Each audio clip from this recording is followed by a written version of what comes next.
Hello everyone, welcome to Her Voice.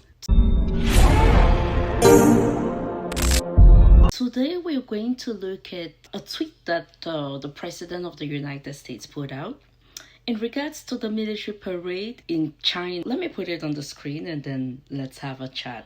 Okay, you see the tweet the President put here? You notice that he is talking about Americans have died for China, which is true.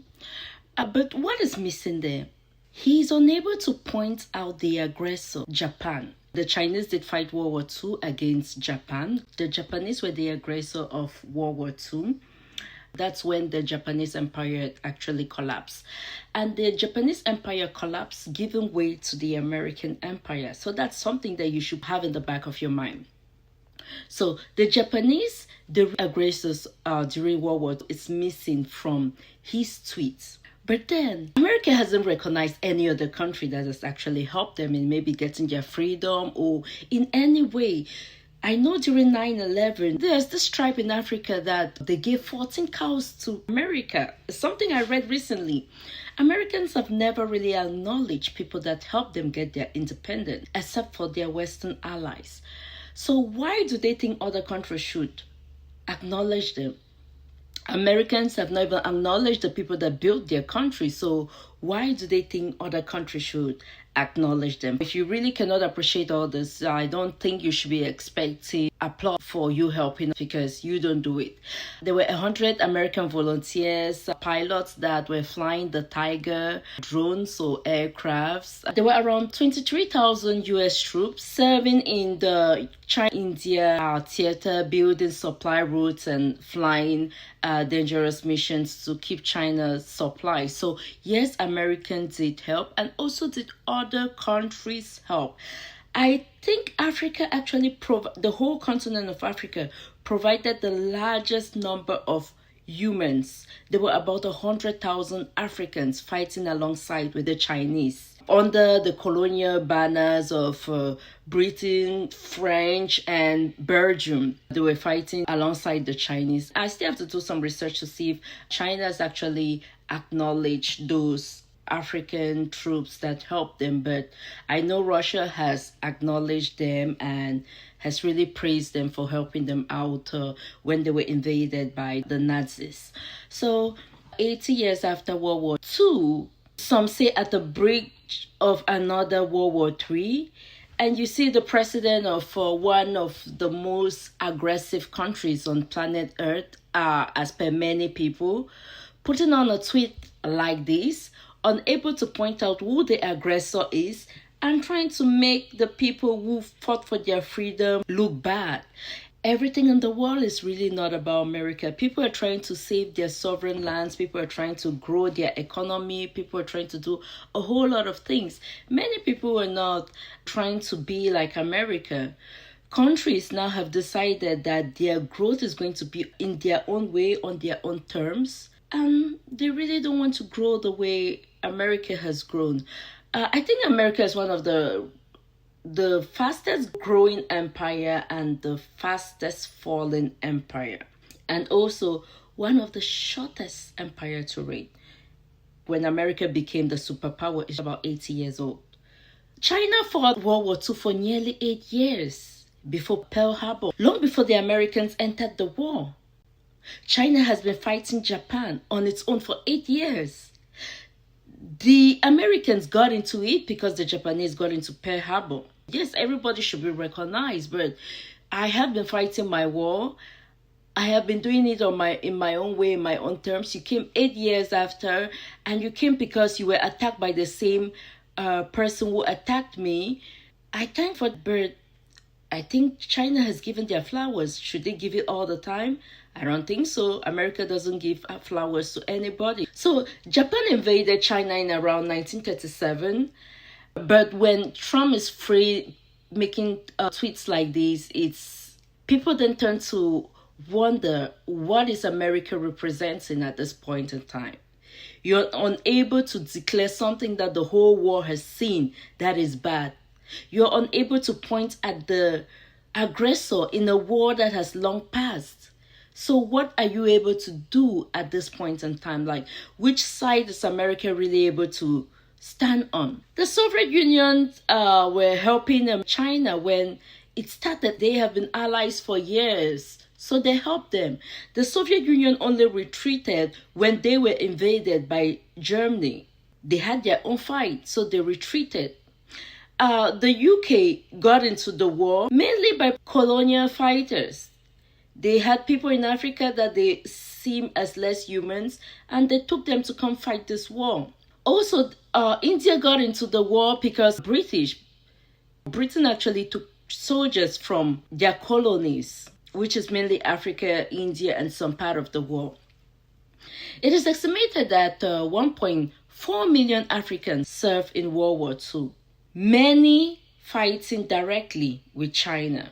There's a movement called the Free French Alliance, which included fighters from Senegal, Chad, Gabon, which fought in the Indochina War, in the southern border of the region.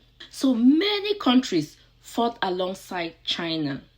The relationships between them as of date may not have been good, but back then they were allies.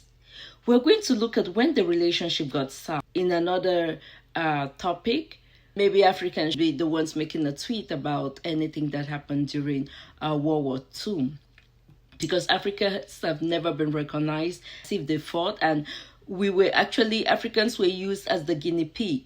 They were sent in front to be slaughtered so that the enemy can know their location and then come out and kill them before the other people come in and kill the enemy. So Africans were used as guinea pigs most of this war. So on September 3rd, 2025, which was yesterday, I actually watched the parade. It was the 80th anniversary parade of the ending of World War II by the Chinese. They defeated the Japanese. China had a showcase of all its military, its defense, its new tech, everything. This scared the West. To be sincere, I was scared.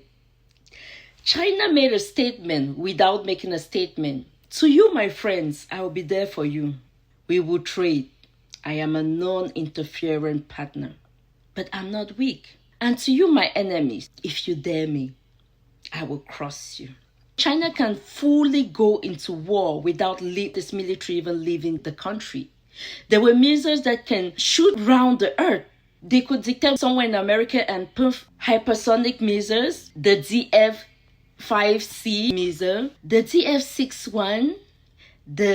It was a beautiful thing to watch, but when you look at the weapons, you're like, we humans, we have decided to destroy this planet Earth, and China has just taken it to another level. China is like, if we want to die, all of us will die. We'll just explode planet Earth and then let's meet us as a savior. There were cheap hypersonic missiles, the YJ-50 to the YJ-20, drone submarines, AJX-DO2, stealth fighter jets. Like, it was wonderful, it was beautiful, and it was scary. I understand why America is in panic. The J-35, J-20, like everything was shown. The Loyal Windsman combat drones, the Robot Wolf, which was the latest innovations that they have made that uses laser weapons, 100 battle tankers and unscrewed systems. These are weapons that it is said they have not been tested yet. Everybody's like, they have not been tested. We really don't know the impact, how this is going to impact. But we have seen the use of Chinese weapons that have not been tested that the Pakistanis used during their 2-day war with India. That took down all the Indian drones and missiles that were sent into Pakistan.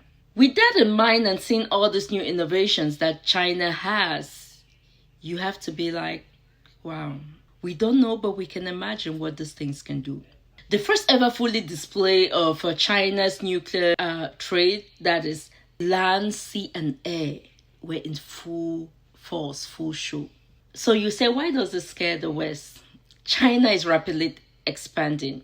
Its multi-dominance warfare system, its influence all over the world. Every people are looking up to China. And for a crumbling empire, as I said, they always want to hold on to power. So The whole world has seen that if something happens between the US and China, China is gonna whip their asses. So it means China now can battle air, land, sea, space, cyber, AI-driven weapon. Like everything was present.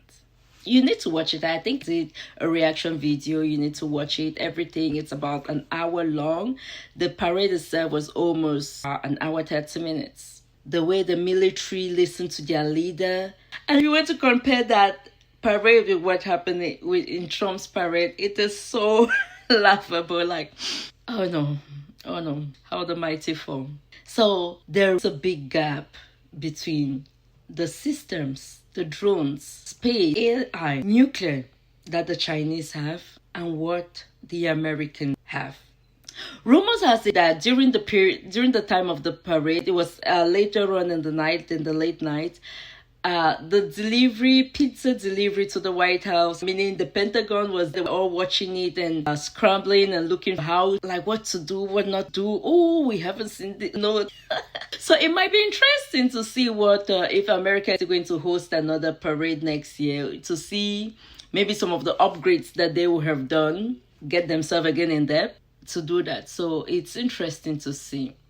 But the parade has caused a lot of panic in all the media houses in America. They really don't just know what to do. The fact that India and China are cozying up together, the fact that Russia, India, China, North Korea are cozying up together, the global south is cozying up to them. America just has the West. I personally think it's just the behavior of the Americans. You know, when pride gets to you, where you think you've always been up there, you always remain up there, it gets to your head and you forget that there was once in your life when you were fighting for the freedom and the superiority which you have. And you did that fight with almost nothing. You forget that there are other people that could do that. Oh no. So Trump is panicking. The West is in panic. Yeah, the president of France actually mentioned that the hospital should prepare for a war in 2026. Who is he going to fight? The supply of uranium has been cut off by Niger. So the deposits that they have, instead of maintaining it, they want to use it for a war. Which war? The one in Ukraine? Well, I don't... It's scary. When you sit and think about it, that all these countries focus on getting things that can kill us, it's really scary. Like, what has humans done to ourselves?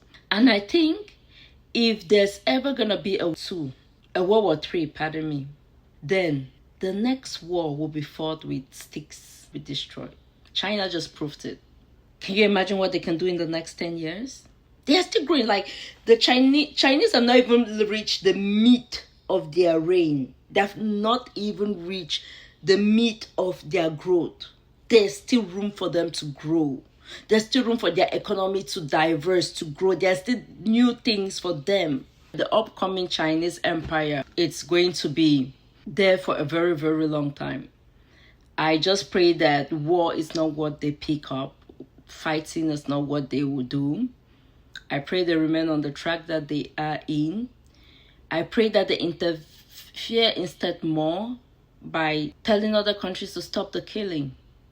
But this has scared the West. It has put panic in the West. So much so that their president had to tweet. Oh my goodness. Well, thank you for watching.